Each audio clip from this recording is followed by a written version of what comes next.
Well, today we're going to talk about the next lifestyle change in the Lose Weight and Gain Health series.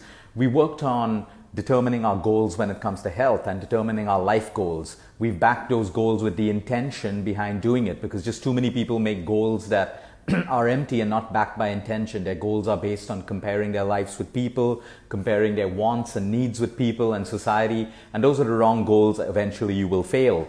When you have your right goal, which is your life goal for yourself, backed by an intention that makes sense according to you and the values that you have, that's when you succeed. Then we looked at the lifestyle change of chewing your food, the importance of chewing your food on your digestion, on the breakdown of fat and carbohydrate, and the main benefit of chewing food to reduce acidity, which comes in the way of losing weight. And when you chew your food, you automatically end up consuming lesser calories, because when we eat mindlessly, we eat more. What the body doesn't need, it stores as fat. So a lot of people have reported in that when they chewed, they found that they could eat lesser. And just by eating lesser, you start losing weight. You start reducing the oxidative stress on your digestive system, so you gain health. Today, we're going to talk about intermittent fasting. Now, everyone still keeps asking for the right diet to lose weight or to gain health. We have to understand, when you look around, you see a ketogenic diet, you see a low-carb diet, you see the Atkins diet, you see the South Beach diet, you see the Air diet, the Pink diet, the Blue diet, all of these diets. We need to understand that. Does it mean that only people who are following these diets are healthy and able to lose weight? There are millions and millions and millions of people around the world who have physically fit bodies. They're mentally stable, emotionally healthy, they have no disease, and they don't follow diets. They follow simple lifestyle. They live a simple lifestyle. So in this whole propaganda to promote different diets, we make people believe that diet is the right way to live and to lose weight or to gain health. So you mean to say everyone who's on a ketogenic diet are the only people who will lose weight and have great bodies? Absolutely wrong. In fact, half the people on ketogenic diets are not even getting the results they desire, because they're living in deprivation, and the people who do it the right way, they get the results. But does this mean that only people on a ketogenic diet get results? No, there are billions of people around the world who are not on a ketogenic diet, and they have six packs or size 0 figures, or they have lean bodies, they have muscular bodies, they have great figures, they have their health in place. The difference is our mindset. We constantly believe that we need a diet. We need a diet to look good or to gain back our health. All we need to do is change our lifestyle.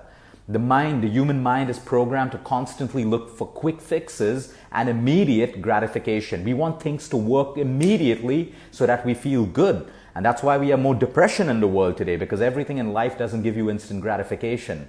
And after that, when you can't handle not getting what you want on time, look at children today. If they don't get what they want on time, they throw tantrums, they get angry, they're abusive, they get all messed up, because we're working for quick fixes and instant gratification. And if you look around at the scam of most technology trying to drive us more into that, life part of getting things quickly at the click of a button. Technology is great for us, but too much of it is destroying and robbing human life of their soul.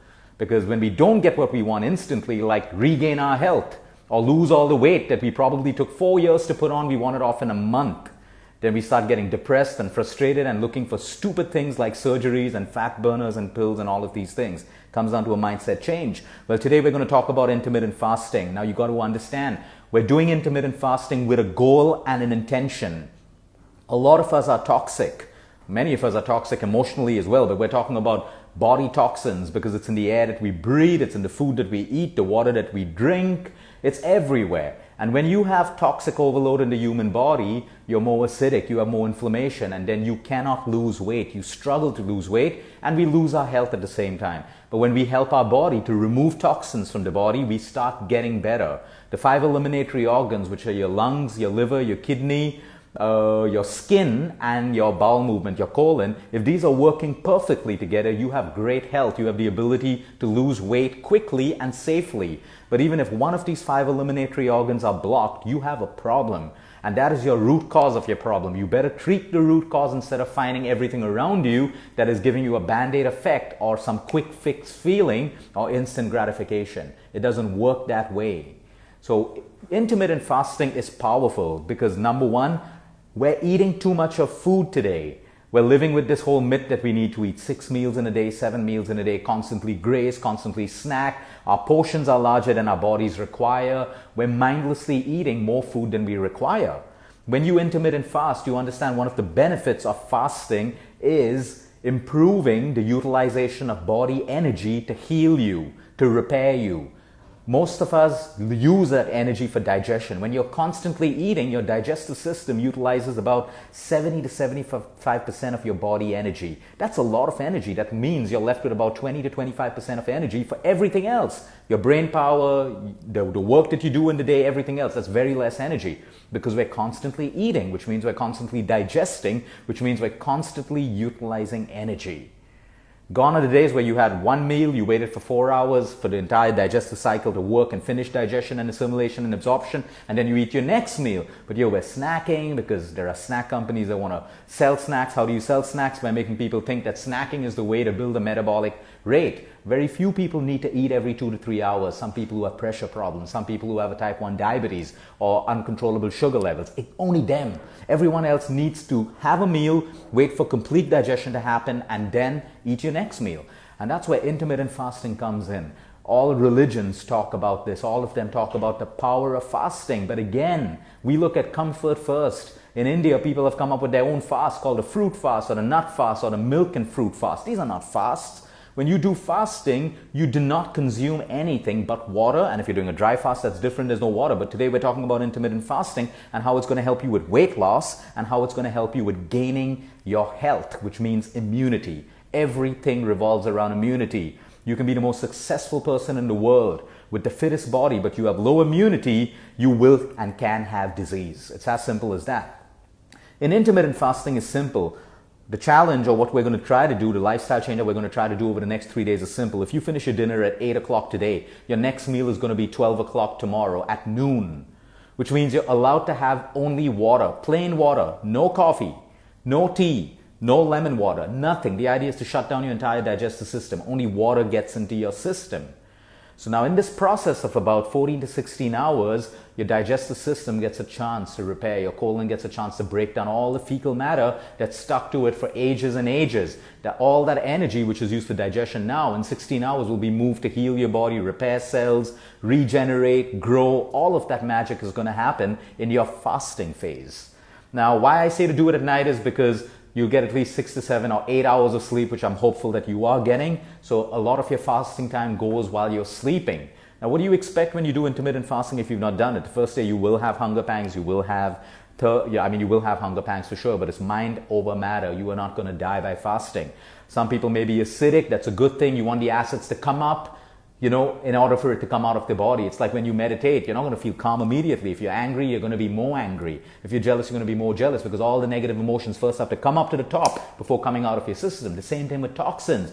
You will get headaches. You will get migraines. The more toxic you are, the more headaches you get because all the toxins, as it's being cleaned through your liver, now gets put into your blood to be filtered and passed out. So when it gets into your blood, you may have a headache, you may have a migraine. Okay? So don't pop any pill. Take it day by day, step by step. If you can't do 16 hours, do 12 hours. If you can't do 12 hours, do 9 hours. It's up to you. Every body is individual in nature and unique in nature. So you got to do it suiting your body. Now, we do it for 3 days because after 3 days, you understand then that you have the power to intermittent fast, which means you can do it whenever you have to. Now, don't blindly just say that, okay, this is going to be my way of life. It doesn't have to be your way of life. It can be used as and when your body requires intermittent fasting. I would definitely suggest 1 or 2 days of intermittent fasting in a week. It's fantastic for your immunity, your weight, your overall growth, your hair, your skin, you name it, because you're using your own body's intelligence and energy to heal you, lose weight, clean out toxins from the body. Now, what's very important is the way that you break your intermittent fast. You break your fast with water. You take about 200 to 300 ml of water, swirl it around in your mouth, swallow it, then you have fruits or you have dates. And then half an hour later, you can start eating your normal food. Intermittent fasting is beautiful, and you'll see it in the nature of the human life cycle. As people get older and older, their appetites start falling more and more because the body's conserving energy. So it takes only the amount of calories that it exactly needs. But today we're all in the mode of overeating all the time. Look at portion sizes, look at a la carte portions, look at buffet portions, all of these things. We're overeating as a society, and that's what's killing us. Overeating is what's messing up your blood sugar levels, increasing your inflammation, increasing your weight, increasing your acidity, increasing your gas, increasing your bloating, and depleting gut health. So when you start intermittent fasting, it's brilliant for you. Now you'll have questions like thyroid, diabetes, all of that stuff. Figure it out. You can take your thyroid medication later when you break your fast. Speak to your doctor first. For people who have diabetes, you may want to control that according to your sugar levels, but I can't tell you how many hundreds of thousands of people we have around the world where intermittent fasting has actually made their diabetes better. And in many cases, people don't even have fluctuating sugar levels anymore because the body's healing. We're living in a state where the body's only getting treated. But we need to move into a mode of healing. We need to move into a mode of disease resolution, not disease management. There's enough of disease management happening out there. So the challenge is for the next 3 days. It starts today evening. Intermittent fast. You don't want to do it at 8 o'clock, do it at 7. You don't want to do it at 7, start at 5. The idea is getting a 14 to 16 hour window of being just on water. It's possible. The only thing coming between you doing it is your mind, your beliefs, and your insecurity. So you may want to meditate on this, get all that strength, do it as a group. If you fail, you fail. Add on by 1 hour a day, but you will eventually reach 16 hours, and I can promise you, it's the best feeling of your life. Your energy levels are going to be soaring. You're going to be feeling cleaner, lighter. Your cravings come right down. You're not going to be craving all that sugar and salt crap anymore because you're changing from inside. The beauty of human life and evolving is changing from inside. You want to change your outside in the world. You want to change your outside in your career, your health, your lifestyle, your family, your relationships. You first change the inside. When you facilitate change in the inside, your outside automatically changes. Have a great day, everyone. Until next time, eat smart, move more, sleep right, and breathe deep.